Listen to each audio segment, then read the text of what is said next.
Ouais, Barbeau, tu parles encore d'une autre équipe que le Barça. Oh, ta g... Et alors, qui va m'en empêcher? Le coronavirus? Et d'ailleurs, en parlant de ça, bah c'est bon, Mbappé en est guéri. Parce que hier soir, il était bien présent, alors que quelques jours avant, bah il était un petit peu malade. Alors, coïncidence? Yo tout le monde! Ouais bon hein, ça fait quand même 6 mois que je démarre toujours de la même façon, on va pas non plus tout chambouler. Là tu vois ce matin, je suis motivé, alors hier soir, je vous dis la vérité, je voulais tourner la vidéo, mais juste après le match, mais j'étais pas hyper motivé. Je sais pas, j'étais un petit peu fatigué, je me suis dit bon allez, on va la tourner le lendemain matin, donc aujourd'hui. On va faire quelque chose de meilleure qualité. Et en plus, je sais très bien qu'il y a beaucoup de youtubeurs qui ont fait des analyses complètes. Moi, bah, ça sera pas le cas. Je suis pas non plus un grand expert de Paris, un fan. Mais voilà, la chaîne grandit de plus en plus chaque jour. Et j'ai un petit peu envie d'en parler aussi. Et bien sûr, le match, eh bien, je l'ai regardé dans une ambiance de folie.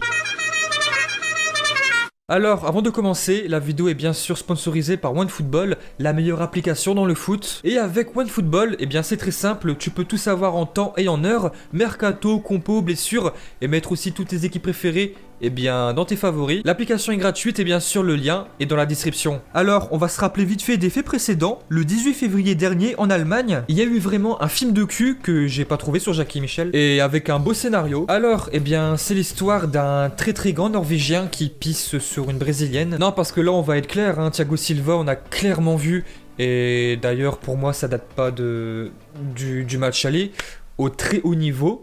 Il n'est plus là. Paris s'impose 2-0 contre Dortmund, c'est franchement bravo à eux. Chapeau aux joueurs, aux supporters.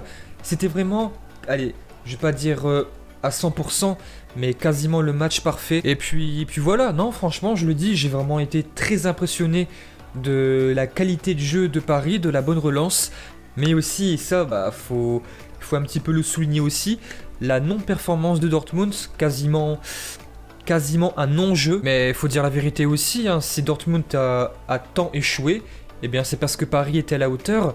Ils ont vraiment fait un match de bonhomme. Prends-en de la graine, toi. Et de toute façon, hein, on va faire très simple, les joueurs parisiens n'avaient plus le choix, sinon ça allait être la crise complète.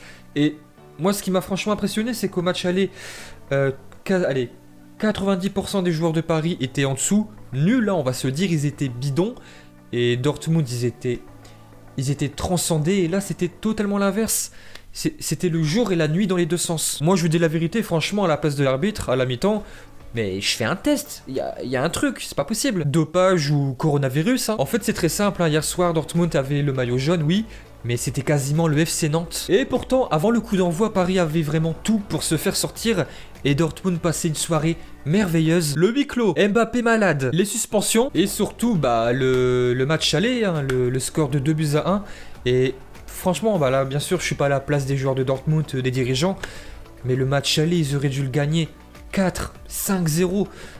Ils ont gagné que 2-1, mais voilà, ils peuvent vraiment s'en prendre qu'à eux-mêmes. Parce que le match aller, même s'ils ont gagné, il n'y a eu qu'un seul but d'écart, hein, on est tous d'accord. Ils auraient dû gagner par 3 buts d'écart. Alors, ouais, t'as très bien entendu pourquoi j'ai pas parlé de Thiago Silva il y a 30 secondes. Parce que pour moi, c'est quasiment la clé du match. Thiago Silva, non, je suis désolé, il n'était pas là. Et heureusement, sinon l'histoire aurait été totalement bouleversée. Thiago Silva, franchement, j'ai un très gros respect pour lui. Mais voilà, il faut le dire, au très haut niveau, il n'est plus là. Il ne dégage pas vraiment cette sérénité. Et même le bloc, hein, il n'arrive pas à le remonter. Il redescend beaucoup trop. Et voilà, moi j'assume. Je fais partie de la catégorie des gens qui disent qu'il ne doit plus être là dans les très grands moments. Et il faut dire la vérité, hein, il ne dégage pas cette grande sérénité, à l'inverse d'un Marquinhos ou d'un Kimpembe hier soir, qui a été très bon. Et grâce à ces deux jeunes, eh bien c'est simple, le bloc était assez haut. Marquinhos, le petit Marocain, bah voilà, au milieu, il sait être bon, mais pas contre les très grandes équipes. C'est un défenseur central, et voilà, hier soir, il a été... Franchement, je suis impressionné. Et en plus, avec le brassard de capitaine, et sur le terrain, on n'entendait que lui. Et après, bah forcément, à huis clos, c'est pas très dur, mais voilà. Bah Neymar, et alors, qu'est-ce qui t'arrive? Tu sais encore jouer? Non, mais préviens. Non, mais sérieux, le mec, 3 semaines avant, il te fait un match catastrophique, et là, hier soir, transcendé le mec. Impliqué, repli défensif, il jouait juste en fait. ça fait bizarre. Il n'a pas vraiment fait de gris-gris pour impressionner la galerie. Non, non, il était vraiment très concentré. Et voilà, bah même, je le dis, Neymar, très gros match hier soir. Après, je le dis, hein, Neymar, pour moi, il n'a plus la même vitesse qu'avant, plus la même vivacité, car je trouve qu'il a 3-4 kilos en trop. Et ce qui faisait sa force, Neymar au Barça, c'était ça, hein, c'était sa vivacité. Mais quand il est dans un soir comme ça, et qu'il joue super juste, il est très redoutable. De toute façon, bah, on va faire très simple, hein. Si hier soir Paris se faisait éliminer encore une fois, cet été tu as soit Neymar ou Mbappé qui va partir. Ça c'est obligé. Et pour le coach, bah pareil, hein, parce que sa compo au match aller, j'ai toujours pas compris. Tourelle hier soir a sauvé sa tête, hein, vraiment.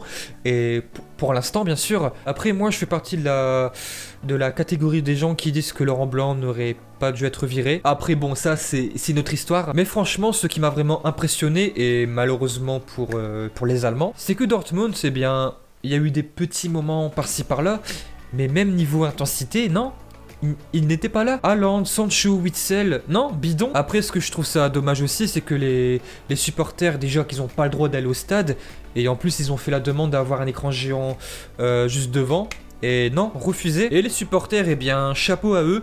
Ils étaient là avant le match, pendant et après. Et puis voilà, non, faut le dire, hier, Paris était vraiment trop fort. J'avais beau chercher, en fait, eh bien, c'est très simple, hein, je voyais pas beaucoup de failles. Et Paris, eux, s'ils ont vécu une soirée, eh bien, magnifique, hein, quasiment historique, bah, Liverpool, ça y est, c'est la trappe. Et franchement, bah, pour moi, c'est une... allez, je vais pas non plus dire que c'est une immense surprise, mais c'est quand même une bonne petite surprise. Ils ont perdu le match aller 1-0. Bon, voilà, ça arrive, tu es à l'extérieur. L'Atlético, même si c'est pas une équipe monstrueuse dans le jeu cette année, bah voilà, c'est quand même une équipe coachée par un très grand coach. Mais de là à perdre 3-2 chez toi à Anfield... Waouh. Et bien voilà, pour Liverpool, c'est une fin de saison. La Coupe d'Europe, c'est fini. Le championnat anglais, pareil, ça fait 30 ans qu'ils l'ont gagné. Liverpool, depuis le match aller où ils ont perdu 1-0, je pensais que ça allait être juste une petite fatigue, parce qu'après ils ont perdu plusieurs matchs, hein. Mais là, je pense que cette défaite, c'est pas rien. Ça va laisser des traces. Alors bien sûr, hein, je suis pas en train de dire que c'est une fin de cycle. C'est une fatigue, hein. Pour moi, c'est une fatigue.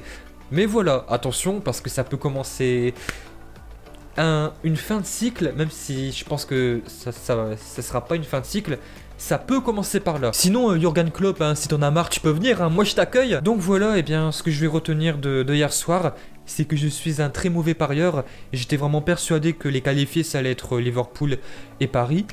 Et puis voilà, non, Paris, je le dis franchement... très gros match. Que pour moi, Cavani n'aurait jamais dû perdre sa place d'attaquant, de numéro 9. Mais bon, hein, ça je sais très bien qu'il y en a qui seront d'accord et pas d'accord avec moi. Mais bon, il n'y a aucun souci. Parce qu'à Paris, eh bien c'est très simple. S'il y a vraiment un joueur et surtout un attaquant qui mouille le maillot, c'est bien lui. Que Paris a enfin vaincu cette malédiction des 8e de finale. Et d'ailleurs, je pense que cette vidéo, je vais l'appeler comme ça. Mais sinon, Paris, vous êtes des gamins, hein. Franchement, je sais pas si vous avez vu la fin de match où ils ont célébré à la manière d'Haaland, hein, le signe Bouddha. Non, franchement, vous êtes des gamins. Tu aurais pu t'en passer. Et pour Haaland, et bah là, c'est bon. Demain, il va retourner à l'école, hein. C'est bon. Il a même pas 20 ans. Il y a encore du Kiri ici. Bon, voilà tout le monde. J'espère que vous avez aimé cette petite vidéo. Si c'est le cas, un abonnement si c'est pas fait, hein, c'est vraiment très important pour la chaîne. Un pouce bleu, un commentaire, un partage. Et moi, je vous dis à très bientôt.